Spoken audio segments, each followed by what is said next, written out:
कराची के बाग़े जिना के पंडाल से अपोजिशन की हुकूमत पर तीर अंदाजी की तैयारी। बिलावल भुट्टो, मरियम नवाज, मौलाना फजल रहमान और दीगर मरकजी रहनुमा स्टेज पर मौजूद। कुछ देर में जलसे से खिताब करेंगे। जलसा गाह में कारकुनों का जोशो खरोश। शुरूज पर मुख्तलिफ जमातें के झंडे लहराए जा रहे हैं। जलसे में 18 अक्टूबर के शोहदा को सलाम पेश करने के लिए सब खड़े हुए। स्टेज पर मौजूद PDM क़यादत खड़ी हुई। मौलाना फजल रहमान शोहदा को सलाम पेश करने के दौरान वापस बैठ गए।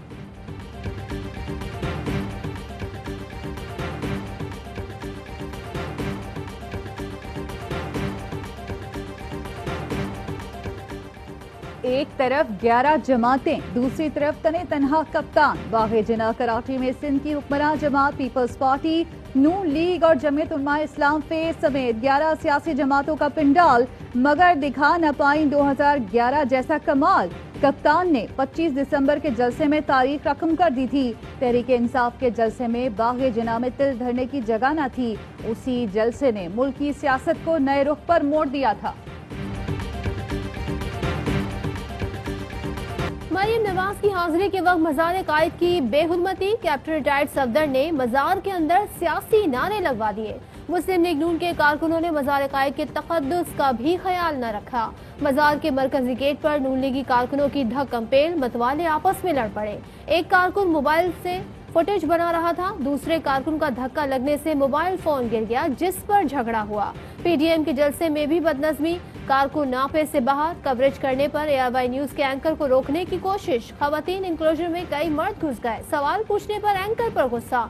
JUI कारकुनान का PP जियालों पर धक्के देने का इल्जाम।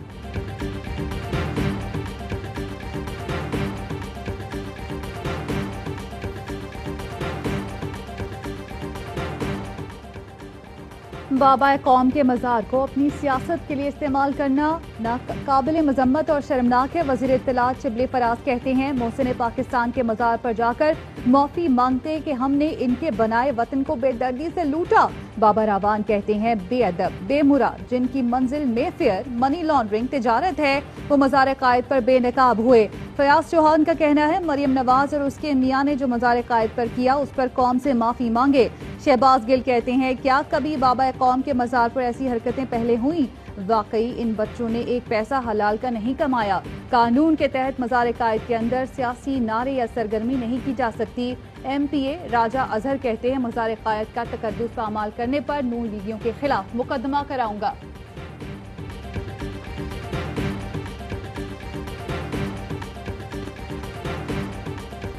क्या नानी को नानी कहना गलत है? लिबरल अपोजिशन रहनुमाओं को बिलावल जरदारी की जबान नजर नहीं आती। जलसे में वजीर आजम की अहलिया के बारे में जो जबान इस्तेमाल हुई वो किसी को नजर नहीं आई। अभी भी वक्त है, सुधर जाएं। ऐसा ना हो कि किसी के घर का कोई फर्द भी महफूज न रहे। वफाकी वजीर असद उमर की प्रेस कॉन्फ्रेंस, कहा, मियाँ साहब इदारे आपके ताबे नहीं होंगे और ना धमकियाँ काम आएंगी। भारत नवाज बयानिया पाकिस्तान तो क्या दुनिया में भी नहीं बिकेगा। अली जैदी ने कहा, नानी नाना का नाम साथ नहीं लगाती, बच्चा बाप का नाम नहीं लगाता। ऑपोजिशन करप्शन बचाओ मूवमेंट चला रही है।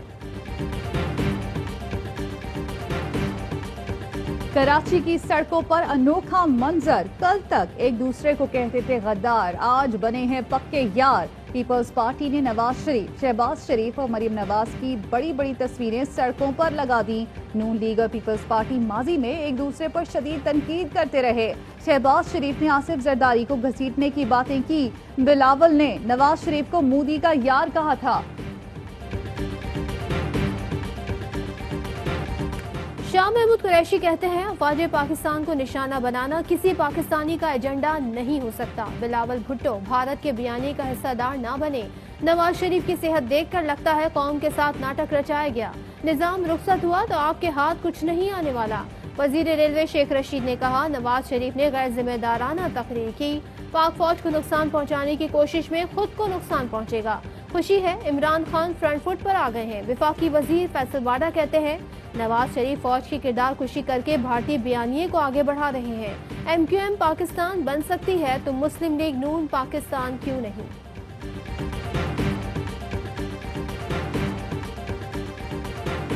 वजीर आला सिंध मुराद अली शाह का कहना है, वजीर आजम की तकरीर से लगा मुल्क में 2 साल से नकली वजीर आजम था। प्रोडक्शन ऑर्डर असम्बली अरकान का हक है। वजीर आजम अदलिया पर इल्जाम लगा रही हैं कि वो सुस्ती कर रही है। उम्मीद है नोटिस लिया जाएगा। लेडी हेल्थ वर्कर सड़कों पर सोती रहीं, वो जरा क्रिकेट देख रहे थे।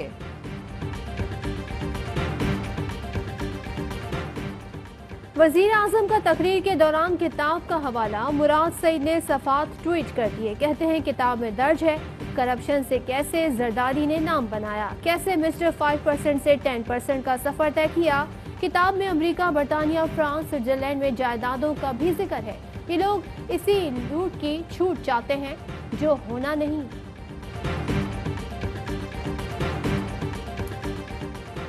इदारे हमारा फख्र हैं, किसी को तौहीन की इजाजत नहीं दी जा सकती। अपोजिशन की कौमी इदारों को मुतनाज़ बनाने की कोशिश काबिल मजम्मत है। वजीर आला पंजाब उस्मान बुज़दार कहते हैं अपोजिशन जिस दरख्त के साए में बैठी है उसे काटने के दर पे है। वजीर आला खैबर पख्तूनख्वा महमूद खान कहते हैं नवाज शरीफ का बयान पाक फौज की कुर्बानियों का मजाक उड़ाने के मुतरादिफ है। वजीर आला बलोचिस्तान जाम कमाल बोले इदारों के खिलाफ तकरीर नादानी है और ना ही महज इत्तफाक। अपोजिशन मुल्क में इख्तियार की सियासत को फरोग देना चाहती है।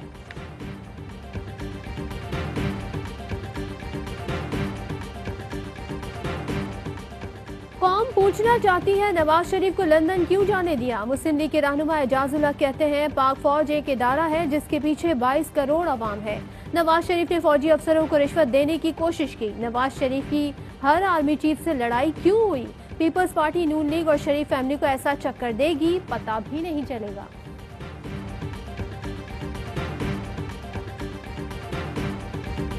मुल्क भर में महंगाई का तूफान। आटा, चीनी और सब्जियां आवाम की पहुंच से दूर। चीनी 110 रुपए फी किलो और आटे का 20 किलो का थैला 1250 रुपए का हो गया। आलू, प्याज और टमाटर के निर्ख आसमान पर। सब्जियां भी आवाम की कुव्वते खरीद से बाहर। कोरोना के खिलाफ जंग में पाकिस्तान का एक और एजाज। अमरीकी इकोनॉमिक एडवाइजरी काउंसिल के साबिक सरबराह की पाकिस्तान की तारीफ। लैरी समर्स ने कहा अमरीका पाकिस्तान की तरह इकदाम करता तो $10 ट्रिलियन की बचत होती।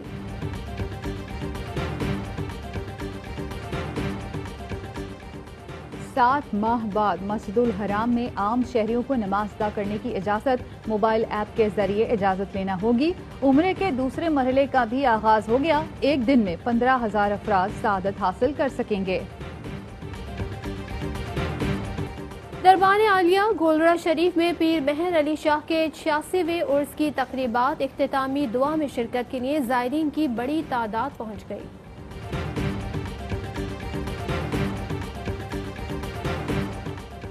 अटक में मरकजी सालाना उर्स गौसैन की इख्तितामी तकरीब। मामले खसूसी माहौलियात मलिक अमीन असलम की तकरीब में शिरकत। मज़ार पर चादर पोशी की। मुल्क भर से हजारों मुरीदीन शरीक हुए। जनूबी अफ्रीका की एक क्रिकेट टीम आइंदा साल जनवरी फरवरी में पाकिस्तान का दौरा करेगी। पाकिस्तान क्रिकेट बोर्ड ने सीरीज के लिए मनसूबाबंदी कर ली। सीरीज में 2 टेस्ट और 3 T20 मैचेस खेले जाएंगे। अस्सलामुअलैकुम, आप देख रहे हैं ARY न्यूज। मैं हूँ ज़ारा अंसारी और मैं हूँ सदफ अब्दुल जब्बार। हेडलाइंस आपने जानी, खबरों की डिटेल शामिल करेंगे इस ब्रेक के बाद।